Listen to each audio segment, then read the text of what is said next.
व्याख्यामुद्रां करसरसुजैः पुस्तकं शङ्खचक्रे बिभ्रद्भिन्नस्फटिकरुचिरे पुण्डरीके निषण्णः अम्लानश्रीरमृतविशधेरंशुभिः प्लावयन् माम् आविर्भूयादनघमहिमा मानसे वागधीशः रमापतिं पूर्णगुणं मुकुन्दं व्यासं च विज्ञानसहस्रभानुं पूर्णप्रबोधं च सुतत्वदीपं क्रमाद्गुरूंश्च प्रणमामि मूर्ध्ना सर्वेन्द्रियाभिमानिस्थमुख्यप्राणस्थविष्णुना प्रेरितश्रीशतुष्ट्यर्थं करिष्ये कर्म चाखिलम् वाल्मीकेर्गौः पुनीयान्नः महीधरपदाश्रया यद्दुग्धमुपजीवन्ति कवयस्तरणका इव स्वस्त्यस्तु सतां हरिः ಓಂ. ಕಾಡಿನ ದಾರಿಯಲ್ಲಿ ಬಗೆ ಬಗೆಯ ಆಶ್ರಮಗಳನ್ನು ಪ್ರವೇಶಿಸಿ ಸುತೀಕ್ಷ್ಣರ ಆಶ್ರಮಕ್ಕೂ ಬಂದಿದ್ದಾನೆ. ಅಲ್ಲಿಂದ ಮುಂದೆ ಹೋಗಬೇಕಾದ ದಾರಿಯನ್ನು ಕೇಳಿ ಸೂಕ್ತವಾದಂತಹ ಕಾಡಿನಲ್ಲಿ ಉಳಿದುಕೊಳ್ಳುವುದಕ್ಕೆ ಅನುಕೂಲವಾಗುವಂತಹ ದಿಕ್ಕನ್ನು ಅವರು ತೋರಿದ ಕಡೆಗೆ ಸಾಗುತ್ತಾ ಮಂದಾಕಿನಿಯ ಬದಿಯಲ್ಲೇ ಸಾಗುತ್ತಾ ಈ ಪ್ರದೇಶದ ತನಕ ಬಂದಾಗ ಮಧ್ಯದಲ್ಲಿ ಒಂದು ಆಯುಧವನ್ನು ಹಿಡಿದುಕೊಂಡದ್ದಕ್ಕಾಗಿ ಸೀತೆ ಋಷಿಯೋರ್ವನ ಕಥೆಯನ್ನು ಹೇಳುತ್ತಾಳೆ. ಆ ತಪಸ್ವಿ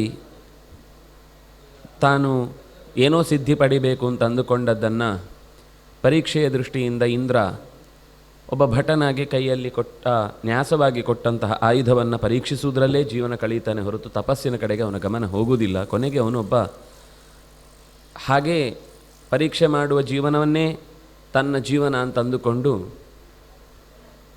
ನಿಜವಾದ ತಪಸ್ಸಿನ ಕಡೆಯಿಂದ ವಿಮುಖನಾಗ್ತಾನೆ. ಕೊನೆಗೆ ಅವನು ನರಕವನ್ನು ಸೇರ್ತಾನೆ. ತಸ್ಯ ಶಸ್ತ್ರಸ್ಯ ಸಂವಾಸಾತ್ ಜಗಾಮ ನರಕಂ ಮುನಿ.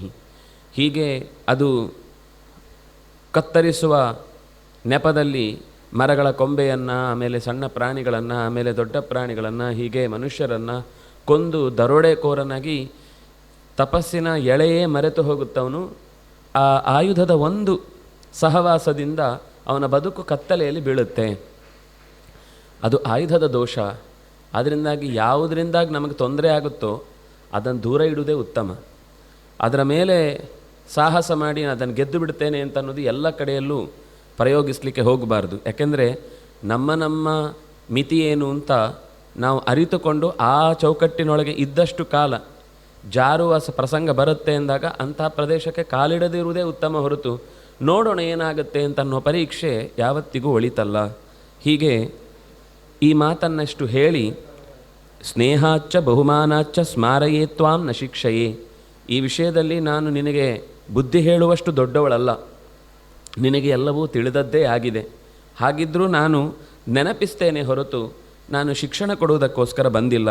ಸ್ಮಾರಯೇ ತ್ವಾಂ ನ ಶಿಕ್ಷಯೇ ನ ಕಥಂಚನ ಸ್ಮ ಸಾ ಕಾರ್ಯ ಗೃಹೀತಧನುಷಾ ತ್ವಯಾ ಬುದ್ಧಿರ್ವೈರಂ ವಿನಾ ಹಂತುಂ ರಾಕ್ಷಸಾನ್ ದಂಡಕಾಶ್ರಿತಾನ್. ನೀನು ಆರಂಭದಲ್ಲಿ ಹೊರಡುವಾಗ ದಂಡಕದಲ್ಲಿ ಸೇರಿಕೊಂಡಿರುವ ರಕ್ಕಸರ ಹೆಡೆಮುರಿ ಕಟ್ಟಿ ಏನೋ ಉಪಕಾರ ಮಾಡಲಿಕ್ಕಾಗಿ ಹೊರಡಬಹುದು. ಆದರೆ ನಿನ್ನ ಕೊನೆಯ ಅಭ್ಯಾಸ ಏನಾಗುತ್ತೆ ಅಂದರೆ ರಾಮಚಂದ್ರ ಕೋದಂಡ ಹಿಡಿದದ್ದನ್ನು ನೋಡಿದ್ರೇ ಭಯಪಡುವಂತಾಗುತ್ತೆ.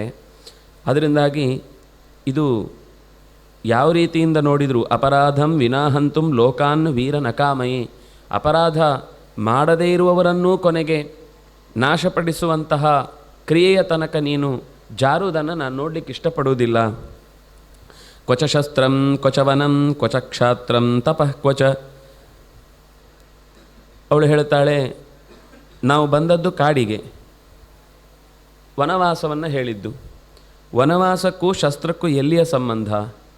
ಕ್ಷಾತ್ರಕ್ಕೂ ತಪಸ್ಸಿಗೂ ಎಲ್ಲಿಯ ಸಂಬಂಧ? ಕಾಡಿಗೆ ಬರುವುದು ತಪಸ್ಸಿಗೆ ಹೊರತು ಯುದ್ಧಕ್ಕಲ್ಲ. ಹಾಗೆ ಈ ಕಾಡಿನಲ್ಲಿ ನಾವು ಇಲ್ಲಿಯ ಜೀವನದ ಜೊತೆಗೆ ಹೊಂದಿಕೊಳ್ಳುವುದಕ್ಕೋಸ್ಕರ ನಾವು ಆಯುಧಧಾರಿಗಳಾಗಿ ಬಂದರೆ ಸಾಧ್ಯ ಆಗುವುದಿಲ್ಲ. ಅದರಿಂದಾಗಿ ಆ ಭಾವನೆ ಅಂತ ಅನ್ನೋದನ್ನು ನನ್ನ ಮನಸ್ಸು ಒಪ್ಪಿಕೊಳ್ಳುತ್ತಾ ಇಲ್ಲ. ಅದರಿಂದಾಗಿ ದೇಶಧರ್ಮಸ್ತು ಪೂಜ್ಯತಾಂ, ನೀನು ರಾಜ್ಯದಲ್ಲಿ ಇದ್ದಿ ಅಂತಂದರೆ ಆ ಧರ್ಮ ಕ್ಷತ್ರ ತೇಜಸ್ಸಿನ ಪ್ರದರ್ಶನ ಇದೆ, ಆಯುಧಗಳ ಉಪಯೋಗ ಇದೆ. ಇದು ದೇಶ ಧರ್ಮ, ಇಲ್ಲಿ ಕಾಡಿನ ಧರ್ಮ ಆಯುಧಗಳ ಹಿಡಿದುಕೊಂಡು ಓಡಾಟ ಅಲ್ಲ ಅಂತ ಹೀಗೆ ತದಾರ್ಯ ಕಲುಷ ಬುದ್ಧಿರ್ಜಾಯತೆ ಶಸ್ತ್ರಸೇವನಾತ್ ಪುನರ್ಗತ್ವಾತ್ವಯೋಧ್ಯಾಯಾಂ ಕ್ಷತ್ರ ಧರ್ಮಂ ಚರಿಷ್ಯಸಿ. ನಾನು ನಿನಗೆ ಕ್ಷತ್ರ ಧರ್ಮವನ್ನೇ ಬಿಡು ಅಂತ ಹೇಳ್ತಾಳೆ. ಈ 14 ವರ್ಷ ಬೇಡ, ಆಮೇಲೆ ಮತ್ತೆ ನಾವು ಅಯೋಧ್ಯೆಗೆ ಹೋದಾಗ ಈ ಧನುಸ್ಸನ್ನು ಹಿಡಿದು ನಿನ್ನ ಮೂಲ ಕರ್ತವ್ಯವನ್ನು ನೀನು ನಿರ್ವಹಿಸುವುದಕ್ಕೆ ಏನೂ ತೊಂದರೆ ಇಲ್ಲ. ಯಾಕೆಂದರೆ ಧರ್ಮಾದರ್ಥ ಪ್ರಭವತಿ ಧರ್ಮಾತ್ ಪ್ರಭವತೆ ಸುಖಂ ಧರ್ಮೇಣ ಲಭತೆ ಸರ್ವಂ ಧರ್ಮಸಾರಮಿದಂ ಜಗತ್. ಆಯಾ ಪ್ರದೇಶದಲ್ಲಿ ಹೇಗಿರಬೇಕೋ ಹಾಗಿರುವುದರಿಂದಲೇ ಧರ್ಮ ಉಳಿಯುವುದು. ಧರ್ಮಾತ್ ಅರ್ಥ ಪ್ರಭವತಿ, ಧರ್ಮವನ್ನು ಆಚರಣೆ ಮಾಡುವುದರಿಂದ ಸಂಪತ್ತು ಒದಗುತ್ತೆ. ಧರ್ಮಾತ್ ಪ್ರಭವತೆ ಸುಖಂ, ಧರ್ಮದ ಪ್ರದೇಶ ಧರ್ಮವನ್ನು ಆಚರಣೆ ಮಾಡಿದ್ರೇ ನೆಮ್ಮದಿ ಸುಖ ಬರುವುದು. ನಾವು ಕಾಡಿನಲ್ಲಿ ಇದ್ದು ಆಗಲೂ ಇನ್ನೂ ಬಿರುಸಾಗಿ ನಾವು ಯುದ್ಧದಲ್ಲಿಯೇ ಮುಳುಗುತ್ತೇವೆ ಅಂತಂದರೆ ಹಾಗಾದರೆ ಯೋಚನೆ ಮಾಡಿದ್ದೇನು? ಅರಮನೆಯ ವಾತಾವರಣ ಅಂತ ಅನ್ನೋದು ಯಾವಾಗಲೂ ಬಿಗಿಯಾಗಿರುತ್ತೆ. ಅದರಿಂದಾಗಿ ಅಲ್ಲಿ ಇರಲಿಕ್ಕಾಗೋದಿಲ್ಲ ಅಂತ ಮಾತಾಡಿಕೊಂಡೇ ನಾವು ಹೊರಗೆ ಬಂದದ್ದು. ಇದ್ದರೂ ಕಾಡಿನಲ್ಲಿ ಋಷಿಗಳ ಜೊತೆಗೆ ಸುಖವಾಗಿ, ಋಷಿಗಳ ಜೊತೆಗೆ ಇರುವುದಕ್ಕೂ ಈ ಆಯುಧವನ್ನು ಹಿಡಿದುಕೊಂಡದ್ದಕ್ಕೂ ಏನಾದರೂ ಸಂಬಂಧ ಇದೆಯಾ? ಧರ್ಮೇಣ ಲಭತೆ ಸರ್ವಂ. ಈಗ ಈ ಧರ್ಮವನ್ನು ಆಚರಿಸೋದನ್ನ ನಮ್ಗೆ ಒಳ್ಳೆಯದೇ ಆಗುತ್ತೆ. ಆಯುಧವನ್ನು ಬಿಟ್ಟು ಧರ್ಮಸಾರಮಿದಂ ಜಗತ್, ಆಯಾ ಪ್ರದೇಶ ಧರ್ಮವನ್ನು ಅಲ್ಲಲ್ಲಿ ಆಚರಿಸಬೇಕಾದ ಕರ್ತವ್ಯವನ್ನು ಸರಿಯಾಗಿ ಆಚರಿಸುವುದರಿಂದಲೇ ಎಲ್ಲವೂ ಜೀವನದಲ್ಲಿ ಸಿಗುವುದು ಹೊರತು ನಾವು ಇರುವುದೇ ಹೀಗೆ, ನಾನೆಲ್ಲ ಕಡೆಯೂ ಹೀಗೆ ಇರ್ತೇನೆ ಅಂತ ಅನ್ನುವಂತಹ ಬಿಗುಮಾನದ ಮಾತಾಡುವುದು ಸರಿಯಲ್ಲ ಅನ್ನುವ ರೀತಿ ಅವಳು ಕೆಲವು ಆತ್ಮಾನಂ ನಿಯಮೈಹಿ ತೈಹಿ, ಆಯಾ ಪ್ರದೇಶದ ನಿಯಮಗಳನ್ನು ಆತ್ಮವನ್ನು ನಿಯಂತ್ರಣದಲ್ಲಿ ಇಟ್ಟುಕೊಳ್ಳಬೇಕಾದುದು ಪ್ರತಿಯೊಬ್ಬನ ಕರ್ತವ್ಯ. ಕರ್ಷಯಿತ್ವ ಪ್ರಯತ್ನತಃ, ಈ ವಿಷಯದಲ್ಲಿ ಮನಸ್ಸನ್ನು ಮತ್ತೆ ಗಟ್ಟಿಗೊಳಿಸಿ ಕೂತ್ಕೊಳ್ಬೇಕಾಗುತ್ತೆ. ಇಲ್ಲ ನಾವೆಲ್ಲೋ ಹೊರಗಿನ ಲೋಕದ ವ್ಯವಹಾರದಲ್ಲಿದ್ದೇವೆ, ಆಗ ಆ ನಿಯಮ. ಮನೆಗೆ ಬಂದಿದ್ದೇವೆ, ಅಲ್ಲೂ ವ್ಯವಹಾರವನ್ನೇ ಮಾತಾಡ್ತೇವೆ, ನಮ್ಮೆಲ್ಲರ ಸಂಬಂಧಿಕರ ಜೊತೆಗೂ ಹೊರಗಿದ್ದಂತೆ ನಡ್ಕೊಳ್ತೇವೆ ಅಂದರೆ ಆಗ ಮನೆಯ ಸಂಬಂಧಗಳು ನಾಶ ಆಗ್ತದೆ. ಹಾಗೆ ಪ್ರಾಪ್ಯತೆ ನಿಪುಣೈ ಧರ್ಮೋ ನ ಸುಖಾಲ್ಲಭ್ಯತೆ ಸುಖಂ, ಸುಖ ಅನ್ನೋದು ಸುಲಭದಲ್ಲಿ ಸಿಗುತ್ತೆ ಅಂತ ಅಂದ್ಕೊಳ್ಳಿಕ್ಕಾಗೋದಿಲ್ಲ. ನಾನು ಕ್ಷತ್ರ ಧರ್ಮದಲ್ಲಿದ್ದೇನೆ, ನನ್ನ ಧರ್ಮ ನಾನು ಎಲ್ಲಿದ್ದರೂ ಬಿಡುವುದನ್ನಲ್ಲ, ಅದರಿಂದಾಗಿ ನಾನು ಈ ಕರ್ತವ್ಯದಲ್ಲಿ ಇರುವುದರಿಂದಲೇ ನಾನು ಸುಖವನ್ನು ಪಡೆಯುತ್ತೇನೆ ಅನ್ನುವ ಹಠಕ್ಕೆ ಬೀಳುವುದು ಬೇಡ. ನಿತ್ಯಂ ಶುಚಿಮತಿ ಸೌಮ್ಯ ಚರಧರ್ಮಂ ತಪೋವನೆ ಸರ್ವಂ ಹಿ ವಿದಿತಂ ತುಭ್ಯಂ ತ್ರೈಲೋಕ್ಯಮಪಿ ತತ್ವತಃ. ರಾಮಚಂದ್ರ, ನಿನಗೆ ಹೇಳುವಷ್ಟು ದೊಡ್ಡವಳಲ್ಲ ನಾನು. ಸರ್ವಂ ಹಿ ವಿದಿತಂ ತುಭ್ಯಂ, ನಿನಗೆ ಎಲ್ಲವೂ ತಿಳಿದಿದೆ. ಕಾಡಿನಲ್ಲಿರುವಂತಹ ಓಡಾಟ ಅದು ಋಷಿಗಳ ಜೊತೆಗೆ ಅಂತ ಇದ್ದಾಗ ಆಯುಧ ಇಲ್ಲದೇ ಇದ್ದರೆ ಕ್ಷೇಮ. ಅದರಿಂದಾಗಿ 3 ಲೋಕದಲ್ಲಿರುವ ಎಲ್ಲ ಸಂಗತಿಗಳನ್ನು ಚೆನ್ನಾಗಿ ಬಲ್ಲ ನಿನಗೆ ನಾನು ಪ್ರತ್ಯೇಕವಾಗಿ ಈ ಆಯುಧದ ತೊಂದರೆಗಳೇನು ಅನ್ನೋದನ್ನು ನಾನು ಹೇಳಬೇಕಾಗಿಲ್ಲ. ಸ್ತ್ರೀ ಚಾಪಲಾತ್ ಏತದಾಹೃತಂ ಮೇ ಧರ್ಮಂ ನ ವಕ್ತುಂ ತವ ಕಃ ಸಮರ್ಥಃ ವಿಚಾರ್ಯ ಬುದ್ಧ್ಯಾತು ಸಹಾನುಜೇನ ಯದ್ರೋಚತೆ ತತ್ಕುರು ಮಾಚಿರೇಣ. ಹೆಣ್ಣಾಗಿ ತನ್ನ ಪರಿಸರದಲ್ಲಿ ಸುತ್ತಲಿನಲ್ಲಿ ಇರುವವರ ಬಗ್ಗೆ ಕಾಳಜಿಯಿಂದ ಒಂದಿಷ್ಟು ಮಾತಾಡುವುದು ನನಗೆ ನಿನ್ನ ಕಂಡಾಗ ಆ ಮಾತುಗಳಿಂದ ಕೆಲವನ್ನು ಹೇಳಿದ್ದೇನೆ. ನಿನಗೆ ಹೇಳುವುದಕ್ಕೆ ನಾನು ಸಮರ್ಥಳಲ್ಲ. ತವ ವಕ್ತುಂ ಕಹ ಸಮರ್ಥಃ, ನೀನೇ ಮತ್ತೊಮ್ಮೆ ವಿಚಾರ ಮಾಡು. ನಾನು ಹೇಳಿದ್ದನ್ನು ಹೇಳಿದ ತಕ್ಷಣ ಅವಳು ಹೇಳಿದ್ದಾಳೆ ಆದರೆ ನಾನು ನಡ್ಕೊಳ್ಬೇಕು ಅಂತ ಅಂದ್ಕೊಳ್ಬೇಡ. ನಿನ್ನ ತಲೆಯೊಳಗೆ ನಾನು ಹೇಳಿದ ಮಾತುಗಳನ್ನು ಹಾಕಿ ಅದರಲ್ಲಿ ನಿನ್ನ ಮಾತು ನನ್ನ ಮಾತು ಘರ್ಷಣೆ ಆಗಲಿ. ಅದರಲ್ಲಿ ಯಾವುದು ರುಚಿಕರವಾದದ್ದು, ಯಾವುದು ಹಿತಕರವಾದದ್ದು, ಯಾವುದು ಕಾಲಕ್ಕೆ ಯೋಗ್ಯವಾದದ್ದು ಅದನ್ನು ಯೋಚಿಸಿ ಯದ್ರೋಚತೆ ತತ್ಕುರು. ಯಾವುದು ನಿನಗೆ ಹೊಳೆಯುತ್ತೋ, ಯಾವುದು ನಿನಗೆ ಸರಿಯಾಗಿ ಆದರೆ ಮಾಚಿರೇಣ. ಯೋಚನೆ ಮಾಡ್ತಾ ಇದ್ದೇನೆ ಅಂತ 50 ವರ್ಷ ಕಳಿಬೇಡ. ಯೋಚನೆ ಮಾಡುವುದನ್ನು ಆ ಸಂದರ್ಭದಲ್ಲಿ ಸರಿಯಾಗಿ ದೀರ್ಘವಾದ ಯೋಚನೆ ಇರಬೇಕು. ಆದರೆ ಆ ದೀರ್ಘಕಾಲ ಅನ್ನೋದು ಇವನ ಆಯುಷ್ಯವನ್ನೇ ಮುಗಿಸುವಷ್ಟು ದೀರ್ಘಕಾಲ ಆಗಬಾರ್ದು. ವಿಚಾರ ಮಾಡು, ಅದರ ಬಗ್ಗೆ ನಿರ್ಣಯವನ್ನು ನೀನು ತೆಗೆದುಕೋ ಅಂತ. ಹೀಗೆ ಸೀತೆ ಅಂದರೆ ಇದು ಕೃಷ್ಣನು ಕೊನೆಗೆ ಹೇಳುವಾಗ ಯಥೇಚ್ಛಸಿ ತಥಾಕುರು, ಎಲ್ಲ ಉಪದೇಶ ಮಾಡಿದ ಮೇಲೆ ನಿನಗೊಂದು ಬುದ್ಧಿ ಅಂತಿದೆ, ಅದರಲ್ಲೂ ವಿಚಾರ ಮಾಡುವ ಶಕ್ತಿ ಇದೆ, ಯೋಚನೆ ಮಾಡು ಏನು ಮಾಡಬಹುದು ಏನು ಮಾಡಬಾರ್ದು. ನಿನ್ನ ಸುತ್ತಲಿನ ಪ್ರದೇಶಗಳಲ್ಲಿ ಧರ್ಮವನ್ನು ನಡೆಸಿದ್ರಿಂದ ಏನು ಫಲ ಇದೆ, ಅಧರ್ಮವನ್ನು ನಡೆಸಿದ್ರಿಂದ ಏನು ಫಲ ಇದೆ. ಅವರವರ ಕರ್ತವ್ಯವನ್ನು ನಡೆಸುವಾಗ ಏನು ಲಾಭ ಇದೆ, ಏನೋ ಒಂದು ಕರ್ತವ್ಯಕ್ಕೆ ಕೈ ಹಾಕಿ ಕೈ ಸುಟ್ಟುಕೊಳ್ಳುವ ಪರಿಸ್ಥಿತಿ ಹೇಗೆ ಬರುತ್ತೆ, ಇದನ್ನು ನೀನು ಯೋಚನೆ ಮಾಡಿ ಯುದ್ಧಕ್ಕೆ ತೊಡಗು ಅಥವಾ ಬಿಡು ಅಂತ ಕೃಷ್ಣ ಹೇಳಿದಂತೆ ಸೀತೆಯೂ ಕೂಡ ಈ ಮಾತಿನಲ್ಲಿ ಯದ್ರೋಚತೆ, ನಿನಗೇನು ಹಿತ ಅನಿಸುತ್ತೋ ಅದನ್ನು ಮಾಡು. ಆಗ ರಾಮಚಂದ್ರ ಕೂಡಲೇ ಅವಳ ಮಾತನ್ನು ನೀನೇನು ನನಗೆ ಹೇಳುವುದು ಅಥವಾ ನೀನು ಅಂದರೆ ಒಂದು ವ್ಯಕ್ತಿಗಳ ಜೊತೆಗೆ ಮಾತಾಡುವಾಗ ಅದಕ್ಕೊಂದು ಒಂದು ನ್ಯಾಕ್ ಇದೆ. ನಮಗೆ ಹೇಳಬೇಕಾದ ವಿಷಯವನ್ನು ಹೇಳಲೇಬೇಕಾಗಿದೆ. ಆದರೆ ಅದನ್ನು ಹೇಳುವುದನ್ನೇ ಬಹಳ ಸಹಜವಾಗಿ, ಅವರಿಗೂ ನೋವಾಗಬಾರ್ದು ಮತ್ತು ನಾವು ಹೇಳಿದ ವಿಷಯವೂ ಅವರಿಗೆ ಕಮ್ಯುನಿಕೇಟ್ ಆಗಬೇಕು. ಅದು ಎಲ್ಲೋ ನಿಮಗೆ ಟೆಕ್ಸ್ಟ್ ಬುಕ್ಕಲ್ಲಿ ಪಾಠ ನಂಬರ್ 1 ಇವ್ರ ಹತ್ರ ಹೀಗೆ ಮಾತಾಡಬೇಕು, ಇವ್ರ ಹತ್ರ ಹೀಗೆ ಮಾತಾಡಬಾರ್ದು, ಹೀಗೆ ಹೇಳಿದ್ರೆ ಅವ್ರಿಗೆ ಇಷ್ಟ ಆಗುತ್ತೆ, ಹೀಗೆ ಹೇಳದೇ ಇದ್ರೆ ಅವ್ರಿಗೆ ಕಷ್ಟ ಆಗುತ್ತೆ ಅಂತ ಇರುವುದಿಲ್ಲ. ಆ ಪರಿಸ್ಥಿತಿಯನ್ನು ನೋಡಿಕೊಂಡು, ಅದೇ ವಿವೇಕ ಅಂದರೆ. ಆ ವಿವೇಕ ಒಂಚೂರು ಇದ್ದರೆ ಯಾವುದೇ ಒಂದು ವಿಷಯವನ್ನು ಎದುರುಗಡೆಯವನಿಗೆ ಹೇಳುವಾಗ ನೀವು ಹೀಗಿದ್ದರೆ ಚೆನ್ನಾಗಿರ್ತಿತ್ತು, ಇದು ಮಾಡಿದರೆ ಸರಿ ಹೋಗುತ್ತೆ, ಇಲ್ಲಿಯ ನಿಯಮಕ್ಕೆ ಇದನ್ನು ಹೆಚ್ಚು ಎಲ್ಲರೂ ರೂಢಿಸ್ಕೊಳ್ತಾ ಇರುವುದು, ಅದನ್ನ ನೀವು ಇದನ್ನು ಪಾಲಿಸಿ, ಅಥವಾ ಆ ಭಾವನೆ ಬರುವಂತೆ ಅವರಿಗೆ ಬೇಕಾದ ಮಾತುಗಳನ್ನು ಹೇಳಿದರೆ ಯಾರೇ ಆದರೂ ಒಪ್ಪಿಕೊಂಡು ಬಿಡ್ತಾರೆ. ರಾಮಚಂದ್ರ ಅವಳು ಹೇಳಿದ ಮಾತಿನ ಗುಣವನ್ನು ಅರ್ಥ ಮಾಡಿಕೊಂಡ. ಅವಳು ಏನು ಹೇಳಿಕ್ಕೆ ಹೊರಟಿದ್ದಾಳೆ ಅನ್ನೋದು ಅರ್ಥ ಆಯಿತು. ವಾಕ್ಯಮೇತತ್ತು ವೈದೇಹ್ಯ ವ್ಯಾಹೃತಂ ಧರ್ಮಭಕ್ತಯ ಭರ್ತೃಭಕ್ತಯ, ಭರ್ತೃವಿನ ಮೇಲೆ ಅತ್ಯಂತ ಪ್ರೀತಿ ಇರುವ ವೈದೇಹಿಯ ಈ ಮಾತನ್ನು ಕೇಳಿಸಿಕೊಂಡು ಅವನಿಗೆ ಖುಷಿಯಾಯಿತು ಮೈಥಿಲಿಯ ಬಗ್ಗೆ. ಅಂದರೆ ಯಾವಾಗಲೂ ನಾನು ಹೇಳಿದ್ದು ಕೇಳಬೇಕು ಅಥವಾ ಅವಳು ಹೇಳಿದ್ದನ್ನು ತಾನು ಕೇಳಬಾರ್ದು, ಇದೇನೂ ಇಲ್ಲ ಅನ್ನುವ ಒಂದು ಅವರ ನಡುವಿನ ದಾಂಪತ್ಯದ ಪ್ರೀತಿ ಈ ಶಬ್ದಗಳಿಂದ ಮತ್ತೆ ವ್ಯಕ್ತವಾಗುತ್ತೆ. ಹಿತಮುಕ್ತಂ ತ್ವಯಾ ದೇವಿ, ಸರಿಯಾದ್ದನ್ನೇ ಹೇಳಿದ್ದಿ. ಸ್ನಿಗ್ಧಯ ಸದೃಶಂ ವಚಃ, ಪ್ರೀತಿಪೂರ್ವಕವಾದ ನಿನಗೆ ಹೊಂದುವ ಥರದ ನಿನ್ನ ಆಲೋಚನೆಯಲ್ಲಿ ಇದು ಸರಿ, ಇದು ಹೀಗೆ ಯೋಚನೆ ಮಾಡಬೇಕಾದದ್ದು. ಕುಲಂ ವ್ಯಪದಿಶನ್ ತ್ವಯಾ, ಕುಲಂ ವ್ಯಪದಿಶಂತ್ಯಾಚ ಧರ್ಮಜ್ಞೇ ಜನಕಾತ್ಮಜೇ, ಧರ್ಮವನ್ನು ತಿಳಿದು ಜನಕನ ಮಗಳ ಸ್ಥಾನಕ್ಕೆ ನೀನು ಯೋಗ್ಯಳು. ಜನಕನ ಮನೆಯಿಂದ ಬಂದವಳು ಅಂದರೆ ನಿನ್ನ ಮಾತು ನಿನ್ನ ಕುಲವನ್ನು ಹೇಳುತ್ತೆ, ನಿನ್ನ ನಡೆ ಪ್ರತಿಯೊಂದು ನಿನ್ನ ಚರ್ಯೆ, ನಿನ್ನ ಹಿಂದಿನವರು ನಿನಗೇನು ಸಂಸ್ಕಾರ ಕೊಟ್ಟಿದ್ದಾರೆ ಅನ್ನೋದು ಗೊತ್ತಾಗುತ್ತೆ. ಸರಿಯಾದ ಮಾತನ್ನೇ, ಕುಲಕ್ಕೆ ಬೇಕಾದ ವಿಷಯವನ್ನೇ ನೀನು ಹೇಳಿದ್ದೆ. ಅಂದರೆ ನಿನ್ನ ಮಾತು ನಿನ್ನ ಇಡೀ ಕುಲವನ್ನೇ ಪರಿಚಯಿಸಿತು. ಈಗ ಅದನ್ನೇ ಆಮೇಲೆ ಬೇರೆ ಬೇರೆ ಮಾತು ಕುಲ ಹೇಳುತ್ತೆ, ಅಥವಾ ಎಷ್ಟೋ ಸರ್ತಿ ಕೆಲವು ಗಾದೆಗಳನ್ನು ಹೇಳುವಾಗ ಈ ಶಬ್ದಗಳನ್ನು, ಅವರ ಮಾತು ಅವರ ವ್ಯಕ್ತಿತ್ವವನ್ನು ಹೇಳುತ್ತೆ ಅಂತ ರಾಮನೇ ಆಡಿದ ಮಾತು. ಕಿಂತು ವಕ್ಷ್ಯಾಮ್ಯಹಂ ದೇವಿ ತ್ವಯೈವೋಕ್ತಮಿದಂ ವಚಃ ಕ್ಷತ್ರಿಯೈರ್ಧಾರ್ಯತೆ ಚಾಪೋ ನಾರ್ಥ ಶಬ್ದಂ ಭವೇದಿತಿ. ನೀನು ಹೇಳಿದ ಮಾತುಗಳನ್ನು ನಾನು ಗಂಭೀರವಾಗಿ ಪರಿಗಣಿಸಿದ್ದೇನೆ, ಆದರೆ ಇದಕ್ಕೆ ನೀನು ಹೇಳಿದ ಮಾತನ್ನೇ ಜೋಡಿಸಿ ನಾನೊಂದು ಮಾತು ಹೇಳಬೇಕಾಗಿದೆ. ಕ್ಷತ್ರಿಯೈ ಧಾರ್ಯತೆ ಚಾಪಂ, ಕ್ಷತ್ರ ಧರ್ಮವನ್ನು ಆಚರಿಸಬೇಕಾದವರು ಧನುಸ್ಸನ್ನು ಹಿಡಿಲೇಬೇಕಾಗಿದೆ. ಯಾಕೆ ಅಂದರೆ ಆರ್ಥ ಶಬ್ದ ಹುಟ್ಲಿ ಅಂತಲ್ಲ, ಆರ್ಥ ಶಬ್ದ ಉಡುಗಲಿ ಅಂತ. ನಾರ್ಥ ಶಬ್ದೋ ಭವೇದಿತಿ, ಆರ್ಥ ಅಂದರೆ ದುಃಖದಿಂದ ಕೂಗುವವರ ವೇದನೆಯ ಮಾತು ಎಲ್ಲೂ ಕಿವಿಯ ಸುತ್ತ ನಮ್ಮ ಕಿವಿಗೆ ಬೀಳಬಾರ್ದು. ಆ ಧ್ವನಿ ಹೊರಡದೇ ಇರಲಿ ಅನ್ನೋದಕ್ಕೋಸ್ಕರ ನಾನು ಚಾಪವನ್ನು ಹಿಡಿದಿದ್ದೇನೆ, ಧನುಸ್ಸನ್ನು ಹಿಡಿದಿದ್ದೇನೆ. ಮಾಂ ಸೀತೆ ಸ್ವಯಮಾಗಮ್ಯ ಶರಣ್ಯ ಶರಣಂ ಗತಾಃ ತೇ ಚಾರ್ಥ ದಂಡಕಾರಣ್ಯೇ ಮುನಯ ಸಂಶಿತೌ ವ್ರತಾಃ. ವ್ರತದಿಂದಲೇ ಬದುಕನ್ನು ನಡೆಸುತ್ತಾ ನನ್ನ ಬಳಿಗೆ ನೀನೇ ರಕ್ಷಕ ಅಂತ ಬಂದದ್ದನ್ನು, ದಂಡಕಾರಣ್ಯದ ಋಷಿಗಳು ಬಂದದ್ದನ್ನು ನೋಡಿದ್ದಿ. ಅದರಿಂದಾಗಿ ನಾನು ನಿನ್ನ ಹತ್ರ ಬೇರೆ ಏನು ಸಮರ್ಥನೆ ಮಾಡಬೇಕಾಗಿಲ್ಲ. ನಾನು ಈ ಕಾರಣಕ್ಕೋಸ್ಕರ ಮಾಡಿದೆ, ಆ ಕಾರಣಕ್ಕೋಸ್ಕರ. ನಿನಗೆ ಗೊತ್ತಿದೆ ಈ ಬರುವ ದಾರಿಯಲ್ಲಿ ನಮ್ಮ ಸುತ್ತ ಏನೆಲ್ಲ ಘಟನೆ ನಡೆಯಿತು ಅಂತ ನಿನಗೆ ಗೊತ್ತಿದೆ.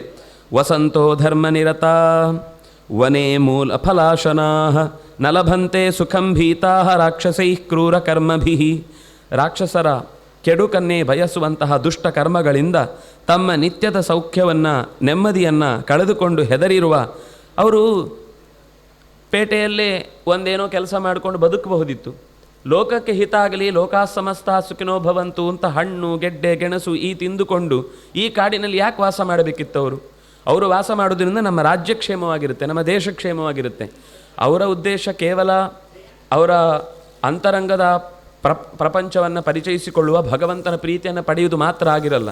ಅವರು ಯಾವುದೇ ಋಷಿಗಳಾದರೂ ಕೂಡ ನನಗೆ ಸುಖ ಆಗಲಿ ಅನ್ನುವ ಪ್ರಾರ್ಥನೆಯನ್ನು ಮಾಡುವುದಿಲ್ಲವೇ ಇಲ್ಲ. ಅವರು ಯಾವಾಗಲೂ ಕೂಡ ಲೋಕಕ್ಕೆ ಹಿತವಾಗಲಿ ಅಂತಲೇ ಬಯಸುವಂಥದ್ದು.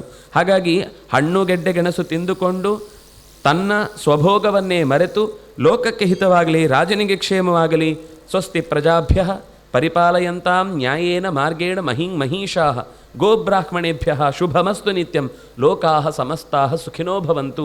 ಈ ರೀತಿಯಾದ ದೀರ್ಘವಾದ ಉದಾರವಾದ ಲೋಕೋಪಕಾರಕವಾದಂತಹ ಚರಿತೆಯನ್ನು ಚಿತ್ರಣವನ್ನೇ ಮನಸ್ಸಿನಲ್ಲಿಟ್ಟುಕೊಂಡು ತಪಗೈಯುವಂತಹ ಅವರ ಧ್ವನಿ ಯಾವತ್ತೂ ಕ್ಷೀಣಿಸಬಾರದು. ಅವರ ಧ್ವನಿಯಲ್ಲಿ ಅಯ್ಯೋ ಅನ್ನುವ ವೇದನೆ ಅದು ಅವರ ನೋವಲ್ಲ, ಅದು ಇಡೀ ದೇಶದ ನೋವಾಗುತ್ತೆ. ಅವರು ನೊಂದರೆ ದೇಶ ನೋಯುತ್ತೆ.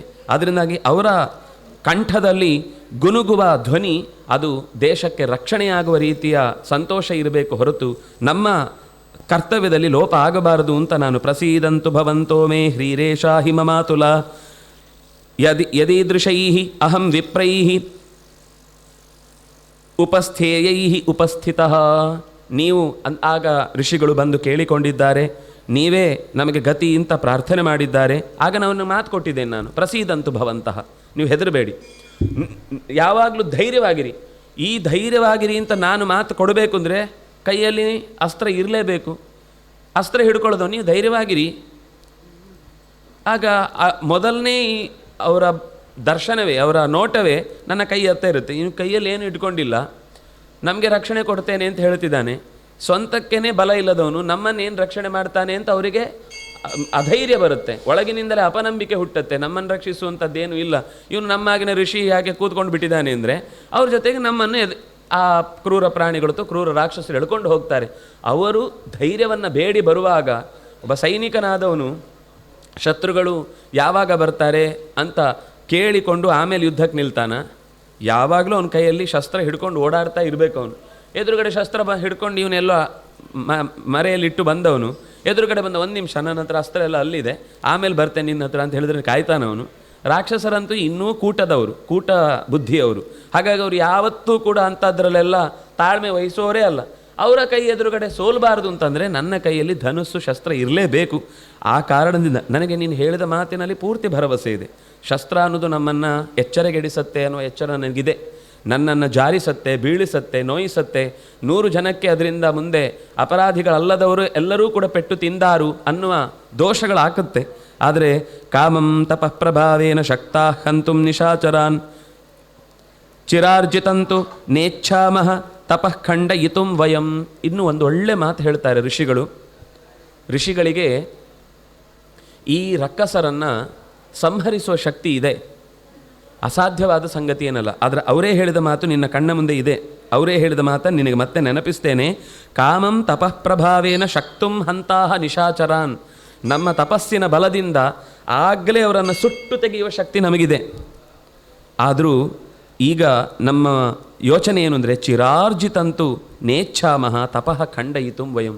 ಅಷ್ಟು ದೀರ್ಘಕಾಲ ತಪಸ್ಸು ಮಾಡಿದ್ದು, ದೇಹವನ್ನು ದಂಡನೆ ಮಾಡಿದ್ದು, ಆ ಭಗವಂತನ ರೂಪವನ್ನು ಮನಸ್ಸಿನ ನಡುವೆ ಹಿಡಿದಿಡಿದು ತುಂಬ ಕಷ್ಟದ ಕೆಲಸ. ಆ ಈ ಎಚ್ಚರಿಕೆ, ಏಕಾಗ್ರತೆಯನ್ನು ಸಂಪಾದಿಸಿ ಮಾಡಿದ ಆ ಸಂಪಾದನೆಯನ್ನು ಈ ಯಾರೋ ಚಿಲ್ಲರೆ ಕೆಲಸಗಳಿಗೆ ನಮ್ಮನ್ನು ತೊಂದರೆ ಕೊಟ್ಟು ಅವರ ಸ್ವಾರ್ಥಕ್ಕೋಸ್ಕರ ಬಂದವರ ಮೇಲೆ ಪ್ರಯೋಗ ಮಾಡಿ ಅಷ್ಟು ದೀರ್ಘಕಾಲ ಮಾಡಿದ ತಪಸ್ಸನ್ನು ಭಗವಂತನನ್ನು ಇನ್ನಷ್ಟು ಹತ್ತಿರಕ್ಕೆ ಪ್ರೀತಿಯಿಂದ ಕಾಣುವುದಕ್ಕೆ ಶಕ್ತವಾಗುವ ತಪಸ್ಸಿನ ಬಲವನ್ನು ಇವರು ಯಾರದ್ದೋ ನಾಶಕ್ಕೆ, ಕೊನೆಗೇನು ಲಾಭ? ಆ ತಪಸ್ಸು ವ್ಯರ್ಥ ಆಯಿತು, ಮತ್ತೆ ತಪಸ್ಸಿಗೆ ಕೊಡಬೇಕು, ಪೂರ್ತಿ ವ್ಯರ್ಥ ಆಗಿಬಿಡುತ್ತೆ. ಇದು ಮಹಾಭಾರತದಲ್ಲೂ ಈ ಮಾತು ಮತ್ತೆ ಮತ್ತೆ ಮತ್ತೆ ಮತ್ತೆ ಬರುತ್ತೆ. ದ್ರೌಪದಿ ಚೂರು ಕಣ್ಣು ತೆಗಿಲಿಲ್ಲ ಅಂತೆ ಅವರು ಅವಮಾನ ಮಾಡಿದಾಗ. ಆ ಕೂಡಲೇ ಅವಳು ಕಣ್ಣು ತೆಗೆದಿದ್ರೆ ತನ್ನ ಪಾತಿವ್ರತ್ಯ ಬಲದಿಂದ ದುರ್ಯೋಧನನನ್ನು ಸುಟ್ಟು ತೆಗೆಯುವ ಶಕ್ತಿ ಇತ್ತು ಅಂತ.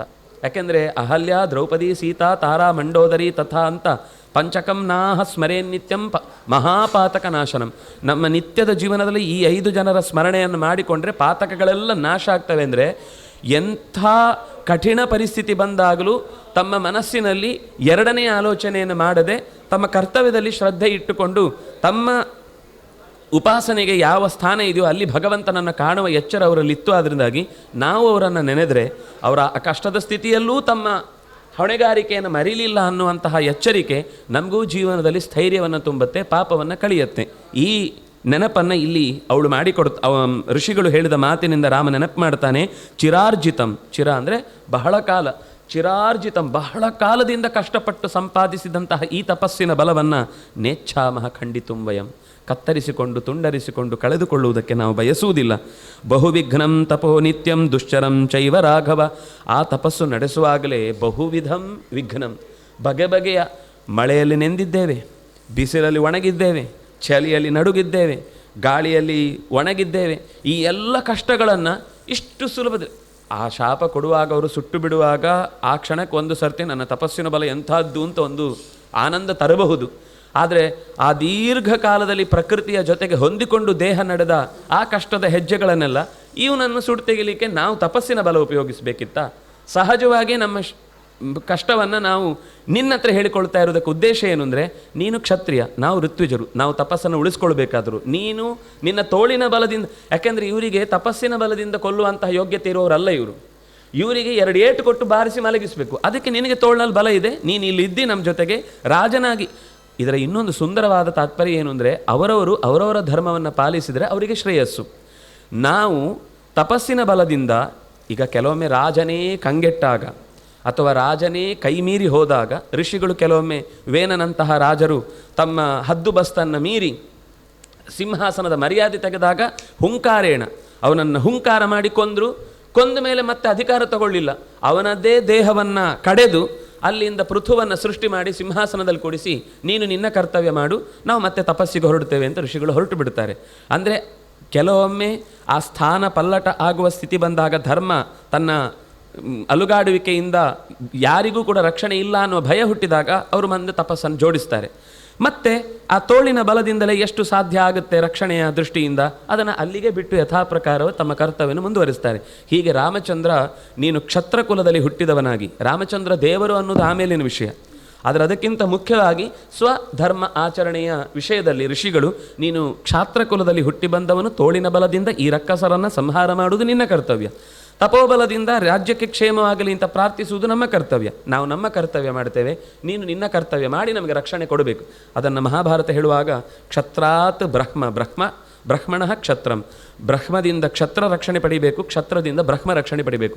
ಕ್ಷತ್ರದಿಂದ ಬ್ರಹ್ಮ ರಕ್ಷಣೆ ಪಡೆಯುವುದು ತೋಳಿನಿಂದ, ಬುದ್ಧಿಯಿಂದ ಬ್ರಹ್ಮ ಅನ್ನೋದು ಕ್ಷತ್ರವನ್ನು ಯಾವಾಗಲೂ ರಕ್ಷಿಸ್ತಾ ಇರಬೇಕು. ಹೀಗೆ ಪರಸ್ಪರ ಇಬ್ಬರು ಸಹಕಾರ ಕೊಟ್ಟರೆ ದೇಶದಲ್ಲಿ ಯಾವತ್ತೂ ಕೂಡ, ಅಂದರೆ ತಲೆ ಮತ್ತು ತೋಳು ಎರಡೂ ಕೂಡ ಒಂದಕ್ಕೊಂದು ಸಹಕಾರ ನೀಡುತ್ತಾ ಇದ್ದರೆ ಇಡೀ ಮನುಷ್ಯ ಚೆನ್ನಾಗಿರ್ತಾನೆ. ಆ ಪರಿಸ್ಥಿತಿಯಲ್ಲಿ ಬುದ್ಧಿವಂತಿಕೆ ಎನ್ನುವುದು ಯಾವುದೋ ಅಪಾಯ ಬಂದಾಗ ಕೆಲಸ ಮಾಡದೇ ಇದ್ದರೆ ಎಷ್ಟು ಕೈಯಲ್ಲಿ ಹೋರಾಟ ಮಾಡಿದರೂ ಕೆಲವೊಮ್ಮೆ ಬುದ್ಧಿವಂತಿಕೆಯಿಂದ ಮಾಡಬೇಕಾದ ಕೆಲಸವನ್ನು ಸುಮ್ಮನೆ ತೋಳಿನ ಬಲವನ್ನು ವ್ಯರ್ಥಗೊಳಿಸುವಂತಹ ದುಸ್ಥಿತಿ ಬರಬಾರ್ದು ಅನ್ನೋದನ್ನು ಈ ಮಾತುಗಳಲ್ಲಿ ರಾಮಾಯಣ ಜೋಡಿಸಿಟ್ಟುಕೊಂಡು ಹೇಳಿದ ಮಾತು. ಸಂಶ್ರುತ್ಯ ಚ ನ ಶಿಕ್ಷಕ್ಷ್ಯಾಮಿ ಜೀವಮಾನ ಪ್ರತಿಶ್ರವಂ ಮುನೀನಾಮನ್ಯಥಾ ಕರ್ತುಂ ಸತ್ಯಮಿಷ್ಟಂ ಹಿ ಮೇ ಸದಾ. ಅವರಿಗೆ ನಾನು ಪ್ರತಿಜ್ಞೆ ಮಾಡಿ ಮಾತು ಕೊಟ್ಟಿದ್ದೇನೆ, ನಿಮಗೆ ಯಾವತ್ತೂ ಕೂಡ ತೊಂದರೆ ಆಗುವುದಿಲ್ಲ. ಅವರು ಹೇಳಿದ್ದೇ ತ್ವನ್ನಾಥಾ ಹಿ ವಯಂ ವನೆ, ನೀನೇ ಯಜಮಾನನಾಗಿ ನಾವು ಈ ನೆಲದಲ್ಲಿ ಉಸಿರಾಡ್ತಾ ಇದ್ದೇವೆ ಅಂತ ಇಷ್ಟು ಮಾತು ಹೇಳಿದ್ದಾರೆ.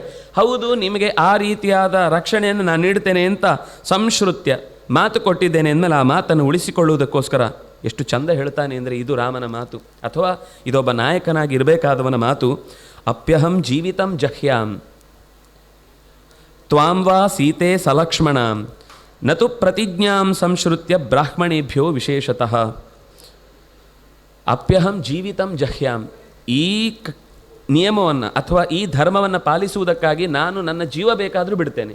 ಜೀವಿತಂ ಜಹ್ಯಾಂ, ಜೀವನವನ್ನೇ ಬಿಟ್ಟು ಬಿಡ್ತೇನೆ.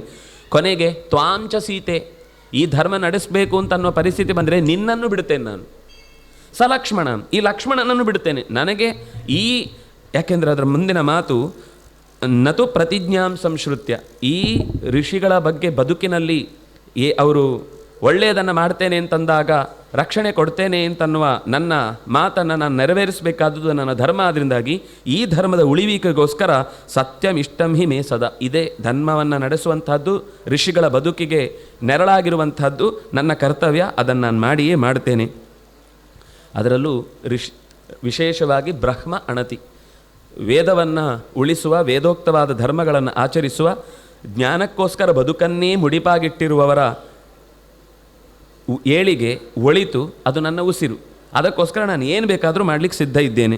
ತದವಶ್ಯಂ ಮಯಾ ಕಾರ್ಯಂ ಋಷೀಣಾಂ ಪರಿಪಾಲನಂ, ಅವರು ಅಕಸ್ಮಾತ್ ನನ್ನ ಹತ್ರ ಬಂದು ಬೇಡದೇ ಇದ್ರೇ ನಾನು ಮಾಡಬೇಕು. ಈಗ ಬೇಡಿ ಬಂದಿದ್ದಾರೆ, ನಾನು ಅವರಿಗೆ ಮಾತು ಕೊಟ್ಟಿದ್ದೇನೆ. ಇಲ್ಲಿ ನಿಜವಾಗಿಯೂ ದಂಡಕಾರಣ್ಯ ಅನ್ನೋದು ರಾಕ್ಷಸರ ತವರೂರಾಗಿದೆ. ಈ ಪರಿಸ್ಥಿತಿಯಲ್ಲಿ ನಾನು ಖಡ್ಗ ಹಿಡಿದು ಧನುಸ್ಸು ಹಿಡಿದು ಓಡಾಡಬೇಕಾದ ಅನಿವಾರ್ಯತೆ ಸೃಷ್ಟಿಯಾಗಿದೆ.